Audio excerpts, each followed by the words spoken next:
आप सभी का स्वागत है आपके ही इस चैनल पे जिसका नाम है एंडलेस हैप्पीनेस। और आज मैं आपको वो सारी बातें बताने जा रही हूँ हरतालिका तीज व्रत से जुड़ी, जो आपके लिए बहुत ही ज़्यादा लाभकारी होगा। तो इस वीडियो में आपको कौन सी बातों का पता चलेगा, ध्यान से सुनिए। सबसे पहले आपको ये मालूम होगा कि क्या है पूजा की सभी सामग्री। दूसरी, कैसे हम पूजा को करें।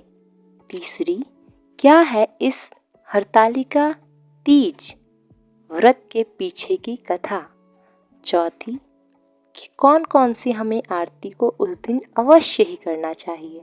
और पांचवी, कौन सी बात का पता आपको चलेगा। श्रृंगार के तौर पे आपको माता पार्वती को क्या अर्पित करना है, किन चीज़ों को आपको दान करना है और कौन सी चीज़ों को आपको खुद के लिए रखना है।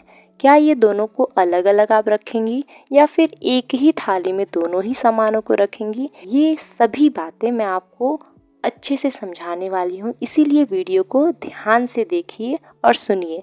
इस वीडियो से पहले मैंने एक वीडियो बनाई थी जो हरतालिका तीज व्रत से ही जुड़ी थी, जिस वीडियो को आपने बहुत ज़्यादा पसंद किया। उस वीडियो में मैंने हरतालिका तीज के दिन का शुभ मुहूर्त बताया था। उस वीडियो में मैंने ये बताया था कि 16 श्रृंगार में कौन कौन सी सामग्री आती हैं, माता पार्वती जी को हमें क्या चढ़ाना चाहिए और फिर किसे दान में देना चाहिए। साथ ही मैंने पंडित जी को क्या दान में देना चाहिए ये भी बताया था। उस वीडियो में मैंने ये भी बताया था अगर हमारा पीरियड व्रत करने के दौरान आ जाए तो हमें क्या करना चाहिए।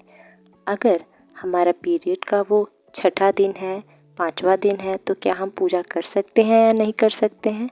कई सारी जानकारियाँ जो पूजा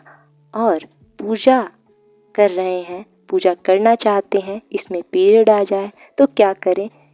इस तरह की अगर आपको जानकारी चाहिए तो आप आई बटन पे उस वीडियो का आपको लिंक दिख रहा होगा, वहाँ क्लिक करिए, उस वीडियो को पहले देख लीजिए अगर आपको उस तरह की कोई जानकारी चाहिए तो, या फिर इस वीडियो को पूरा देख लीजिए और डिस्क्रिप्शन बॉक्स में भी मैंने उस वीडियो का लिंक दिया है, आप उस वीडियो को भी देख सकती हैं। चलिए अब वीडियो को शुरू करते हैं और आज की जानकारी को ग्रहण करते हैं। हरतालिका तीज व्रत कठिन व्रतों में से एक है जिसे निराहार और निर्जला किया जाता है। धार्मिक मान्यता है कि इस व्रत को सबसे पहले माता पार्वती ने भगवान शंकर को पति के रूप में पाने के लिए किया था। हरतालिका तीज व्रत करने से महिलाओं को सौभाग्य की प्राप्ति होती है। आइए जानते हैं क्या है इस पूजा की सामग्री और किस तरह से हम इस पूजा को घर पर बड़े ही सरल तरीके से कर सकते हैं। इस पूजा की सर्वप्रथम सामग्री है भगवान गणेश, माता पार्वती और भगवान शिव की मिट्टी से बनी मूर्ति। अगर आप घर में मूर्ति बना सकते हैं तो छोटी छोटी मूर्तियाँ बना लीजिए, नहीं तो मार्केट से भी आप खरीद सकते हैं। दूसरी कौन सी सामग्री है, पीला कपड़ा। तीसरा रोली यानी कि आप सफ़ेद चंदन या फिर पीला सिंदूर ला सकते हैं। सफ़ेद चंदन हम भगवान शिव को, गणेश जी को लगाएंगे और पीला सिंदूर माता पार्वती के लिए। केले का पत्ता चाहिए, सुपारी चाहिए, बेलपत्र, धतूरा, शमी के पत्ते। धतूरा भगवान शिव को अति प्रिय है, कोई फल हो ना हो, धतूरा का रहना अति आवश्यक है। अगर मिल जाए धतूरा तो ये बहुत ही सौभाग्य की बात होगी। इसके बाद हमें चाहिए दुर्वा, पान के पत्ते, कलश, अक्षत और घी। इसके बाद कपूर, गंगाजल, दही, शहद, जनेऊ। 16 श्रृंगार में 16 सामग्री आती है, लेकिन अगर आपके पास 16 सामान ना हो तो आप कम से कम 5 ये चीज़ों को ज़रूर ही माता जी को अर्पित करें। उसमें आते हैं चूड़ी, बिंदी, सिंदूर, महावर, नेल पॉलिश और साथ में एक लाल या पीला ब्लाउज का पीस, जो भी आपको रंग मिल जाए उस रंग का पीस ज़रूर चढ़ाना चाहिए, क्योंकि जब भी हम इसे दान में देते हैं तो कपड़ा उसमें ज़रूर होना चाहिए। सफ़ेद, लाल या पीले पुष्प ले लें, उनकी माला बना लें, अपने पसंदीदा अनुसार मिठाई ले लें, मौसमी फल खरीद लें। अगर आपके मन में किसी भी तरह का कोई प्रश्न हो तो कमेंट बॉक्स के द्वारा मुझसे वो प्रश्न पूछिए, मैं उसका उत्तर ज़रूर दूंगी। कभी भी किसी भी तरह की जब आप पूजा करना शुरू करते हैं तो पहले ही एक दीपक प्रज्वलित आपको कर लेना चाहिए, ये शुभ संकेत होता है। कैसे करें हरितालिका व्रत पूजा बड़े ही आसान तरीके से घर पर, आइए जानते हैं। सबसे पहले हरतालिका तीज के दिन आपको क्या करना है, बालू रेत से भगवान गणेश, भगवान शिव और माता पार्वती की प्रतिमाएं बना लेना है। अगर आपने खरीद लिया है तो बहुत ही अच्छी बात है। अब इन प्रतिमाओं को अच्छे तरीके से एक चौकी पर पीला कपड़ा बिछाकर उस पर इनको स्थापित कर दें। स्थापित करने के बाद चौकी पर चावल से अष्टदल कमल बनाएं और उस पर कलश की स्थापना करें। कलश की स्थापना करने से पहले कलश के अंदर गंगा जल और जल दोनों ही डाल दें। उसके अंदर अक्षत, सुपारी और सिक्के डालें। साथ में एक कोई भी पुष्प आप डाल सकते हैं और उस पर आम के पत्ते रखकर उस पर नारियल भी रखें। अगर आपके यहाँ नारियल नहीं रखा जाता तो आप एक कटोरी में चावल रखकर उसके ऊपर एक दिए को रख दें। कलश के ऊपर आप एक स्वास्तिक ज़रूर बनाएं। अगर आपको स्वास्तिक बनाने नहीं आता तो आप 5 जगह उस पे टीका कर सकते हैं। इसके बाद चौकी पर पान के पत्ते रखकर उस पर अक्षत रखें। इसके बाद भगवान गणेश, भगवान शिव और माता पार्वती को स्नान कराएं। स्नान कराने के लिए एक पुष्प को जल के अंदर डुबोकर हल्का हल्का छिड़काव आप उनकी मूर्तियों पे कर सकते हैं। इसके बाद सभी भगवानों को स्नान कराने के बाद उनके आगे घी का दीपक और धूप जलाएं। इसके बाद भगवान गणेश और माता पार्वती को कुमकुम का तिलक लगाएं और भगवान शिव को चंदन का तिलक लगाएं। जब आप माता पार्वती को कुमकुम या सिंदूर लगाएं तो 5 बार जब माता जी को आप टीके उनके मांग में, तो छठा जो टीका हो वो आप अपने मांग में भरें। इसके बाद अगर आपके पास सिंदूरा है तो आप उसमें से सिंदूर लेकर अपने नाक से लेकर अपने मांग तक सिंदूर अच्छे से कर लें। तिलक करने के बाद सभी भगवानों को फूल व माला चढ़ाएं। इसके बाद भगवान शिव को सफ़ेद फूल अर्पित करें। इसके बाद भगवान गणेश को दुर्वा और भगवान शिव को बेलपत्र, धतूरा, मांग और शमी के पत्ते अर्पित करें। माता पार्वती जी को भी लाल पुष्प जरूर अर्पित करें। अगर इनमें से कोई सामान आपके पास ना हो तो कोई बात नहीं, जितना है उतने से ही आप पूजा कर सकते हैं। भगवान शिव को यह सभी चीज़ें अर्पित करने के बाद भगवान गणेश और माता पार्वती को पीले चावल अर्पित करें और भगवान शिव को सफ़ेद चावल अर्पित करें। इसके बाद सभी भगवानों को कलावा अर्पित करें और भगवान गणेश और भगवान शिव को जनेऊ अर्पित करें। जनेऊ अर्पित करने के बाद माता पार्वती को श्रृंगार की वस्तुएं अर्पित करें। तीज के वक्त आप लोग अगर मार्केट गई होंगी तो आपने देखा होगा कि कई सारे दुकानदार पॉलीथिन में वो सारे श्रृंगार के सामान रख कर बेच रहे हैं जो माता पार्वती को चढ़ता है। आप वो भी खरीद सकते हैं या फिर आप दुकान से भी जाकर अलग अलग सभी सामानों को खरीद सकती हैं। सामानों में एक वस्त्र जरूर ही होना चाहिए, तो ब्लाउज का एक पीस रख लीजिए। उसके साथ साथ कोई भी सामान जो 5 श्रृंगार के सामान हैं जैसे कि बिंदी, सिंदूर, चूड़ी, नेल पॉलिश, महावर, ये ऐसे 5 सामान हैं जो कभी भी श्रृंगार के सामान में होने ही चाहिए। इसके साथ साथ आप और भी बहुत कुछ चढ़ा सकती हैं जैसे कि सीसा, कंघी, बहुत लोग बिछिया चढ़ाती हैं। बहुत लोग ऐसे भी होते हैं जो कपड़ा, जो मैंने ब्लाउज का पीस बताया है, उसकी जगह वो लोग साया, साड़ी भी चढ़ाते हैं और बाद में चल के उसे दान में दे देते हैं। तो जितनी शक्ति उतनी भक्ति, जैसा आपको लगे कि मेरी क्षमता है, आप अपनी क्षमता के अनुसार माता पार्वती को श्रृंगार के सामान चढ़ाइए और दान में दीजिए। अगर आप माता पार्वती को सामान चढ़ा रहे हैं तो चढ़ाने वाला जो सामान है, जो माता पार्वती जी का श्रृंगार है, उसे अलग थाली में रखें और कुछ ऐसे श्रृंगार के सामान जो आप पूजा के बाद खुद इस्तेमाल करना चाहती हैं उसे भी साइड में रखें, जिसमें आप सिंदूर, बिंदी, चूड़ी, नेल पॉलिश, महावर, मेहंदी, जो भी आप चाहती हैं कि आप पूजा के बाद उसे उन श्रृंगार के सामानों को इस्तेमाल करें, तो उसे आप अलग रखें। बहुत बार ऐसा होता है कि हमें समझ नहीं आता कि हम इस श्रृंगार के सामान जो हमें दान करने हैं किसे करें, क्योंकि आसपास ना कोई पंडित जी हैं, ना ही ननद या सास हमारे साथ रहती हैं कि हम उन्हें दे दें। तो आप एक काम कर सकते हैं, आप जितने भी सामानों को आपको माता जी को चढ़ाना है, श्रृंगार का जो भी सामान है, उतना पैसा निकाल कर आप माता जी को चढ़ा दें और जब भी आप किसी मंदिर में जाएं, उन पैसों को दान पेटी में ले जाकर डाल दें।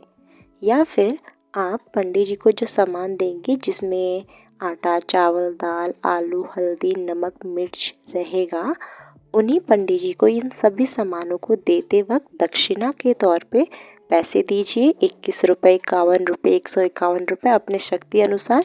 साथ ही जो भी पार्वती जी को आपने चढ़ाया है वो भी पंडित जी को दे दीजिए, ताकि वो अपनी पत्नी को दे देंगे। अगर आपको वीडियो की ये सभी जानकारियाँ पसंद आ रही हो तो प्लीज़ वीडियो को लाइक करिए और चैनल को सब्सक्राइब ज़रूर करिए, क्योंकि वीडियो बनाने में बहुत मेहनत लगता है।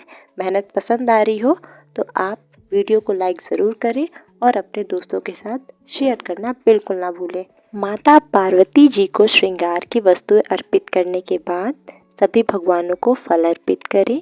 फल अर्पित करने के बाद हम हरतालिका व्रत कथा सुनना आरंभ करेंगे। मैंने 3 बातें आपको बता दी हैं, क्या क्या सामग्री है, कैसे पूजा करना है, क्या माता जी का श्रृंगार रहेगा, क्या आपका श्रृंगार का सामान रहेगा जो कुछ आप माता जी को चढ़ाएंगी।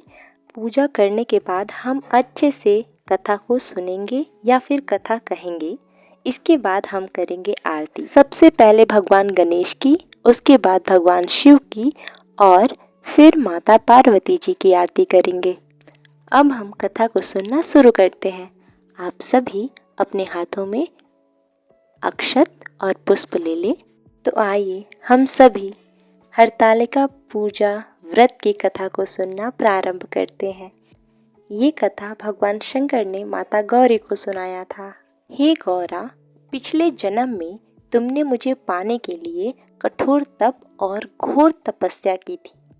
तुमने इस तपस्या के दौरान ना तो कुछ खाया और ना ही पिया, बस हवा और सूखे पत्ते चबा कर रही। भयंकर गर्मी और कपा देने वाली ठंड भी तुम्हें हमारी तपस्या से हटा ना सकी। बारिश में भी तुमने जल नहीं पिया। तुम्हारी इस हालत को देख तुम्हारे पिता दुखी थे। उनको दुखी देख नारद मुनि आए और कहा कि मैं भगवान विष्णु के भेजने पर यहाँ आया हूँ। वह आपकी कन्या से विवाह करना चाहते हैं। नारद जी की बात सुनकर आपके पिता बोले, अगर भगवान विष्णु यह चाहते हैं तो उन्हें कोई आपत्ति नहीं है, परंतु जब तुम्हें इस विवाह के बारे में पता चला तो तुम अत्यंत ही दुखी हो गई। तुम्हारी सहेली ने तुम्हारे दुख का कारण पूछा तो तुमने उसे बताया कि मैंने सच्चे मन से भगवान शिव का वर्णन किया है, किंतु मेरे पिता ने विष्णु जी के साथ मेरा विवाह तय कर दिया है। अब मेरे पास प्राण त्याग देने के अलावा कोई और उपाय नहीं बचा है। तुम्हारी सखी ने कहा, प्राण छोड़ने का यहाँ कारण ही क्या है? मैं तुम्हें घंघोर वन में ले चलती हूँ, जो साधना स्थल भी है और जहाँ तुम्हारे पिता तुम्हें खोज भी नहीं पाएंगे। तुमने अपनी सखी की बात मानकर ऐसा ही किया। तुम्हारे पिता तुम्हें घर में न पाकर बड़े चिंतित और दुखी हुए। इधर तुम्हारी खोज होती रही, उधर तुम अपनी सहेली के साथ गुफा में मेरी आराधना में लीन रहने लगी। तुमने एक दिन रेत के शिवलिंग का निर्माण किया। तुम्हारी कठोर तपस्या के प्रभाव से मेरा आसन हिल उठा और मैं शीघ्र ही तुम्हारे पास पहुंचा और तुमसे वर मांगने को कहा। वर मांगते हुए तुमने कहा, मैं आपको सच्चे मन से पति के रूप में वर्णन कर चुकी हूँ। यदि आप सचमुच मेरी तपस्या से प्रसन्न है तो मुझे अपनी अर्धांगिनी के रूप में स्वीकार कर लीजिए। तब तथास्तु कहकर मैं कैलाश पर्वत पर लौट गया। उसी समय गिरिजा अपने बंधु बांधवों के साथ तुम्हें खोजते हुए वहां पहुंचे। तुमने कहा कि मैं घर तभी जाऊंगी अगर आप महादेव से मेरा विवाह करेंगे। तुम्हारे पिता मान गए और उन्होंने तुम्हारा विवाह मुझसे करवाया। मान्यता है जिस दिन भगवान शिव ने माता पार्वती को पत्नी रूप में स्वीकार किया था, उस दिन भाद्रपद शुक्ल पक्ष की तृतीया तिथि थी। माता पार्वती की सहेली ने माता पार्वती जी का हरण कर उन्हें घनघोर जंगल में ले गई थी, इसीलिए इस व्रत का नाम हरतालिका तीज व्रत पड़ा। कथा सुनने के बाद आप सर्वप्रथम गणेश जी की आरती करेंगे, उसके बाद भगवान शिव की और उसके बाद माता पार्वती जी का आरती करेंगे। आरती करने के बाद हाथ जोड़कर माता पार्वती, भगवान शिव और भगवान गणेश जी से क्षमा प्रार्थना करेंगे। यदि कोई त्रुटि हो तो वो माफ़ करें, और अगर आपने कोई छोटे से ग्लास या फिर लोटे में जो भी गंगा जल रखा हो, उससे गणेश जी को, पार्वती जी को, शिव जी को ऐंछ देंगे 5 बार और हाथ जोड़कर माथा टेक कर क्षमा प्रार्थना करके अपने पूजा का समापन करेंगी। आशा करती हूँ कि इस वीडियो को देखने के बाद आपको बहुत कुछ जानने और सीखने को मिला होगा। वीडियो आपको पसंद आई हो, मेरी मेहनत पसंद आई हो, तो चैनल को सब्सक्राइब करना बिल्कुल मत भूलिएगा। चैनल को सब्सक्राइब करने से आपका ये फ़ायदा होगा कि किसी भी व्रत, त्योहार या फिर कोई भी दिन के बारे में जो भी नियम कानून, जो भी सामग्री है, उसके बारे में ऐसे ही 4-5 दिन पहले ही आपको संपूर्ण जानकारी मेरे ही चैनल द्वारा मिल जाया करेगी। तो कितनी अच्छी बात है। आप ज़रूर से ज़रूर चैनल को सब्सक्राइब कर लें।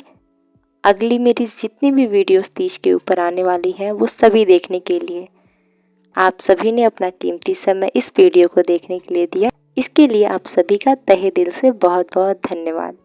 स्वस्थ रहिए, खुश रहिए, मुस्कुराते रहिए और सभी को हंसाते रहिए। भोलेनाथ आप पे अपनी कृपा हमेशा बनाए रखें। कमेंट बॉक्स में ओम नमः शिवाय लिखना बिल्कुल भी ना भूलें।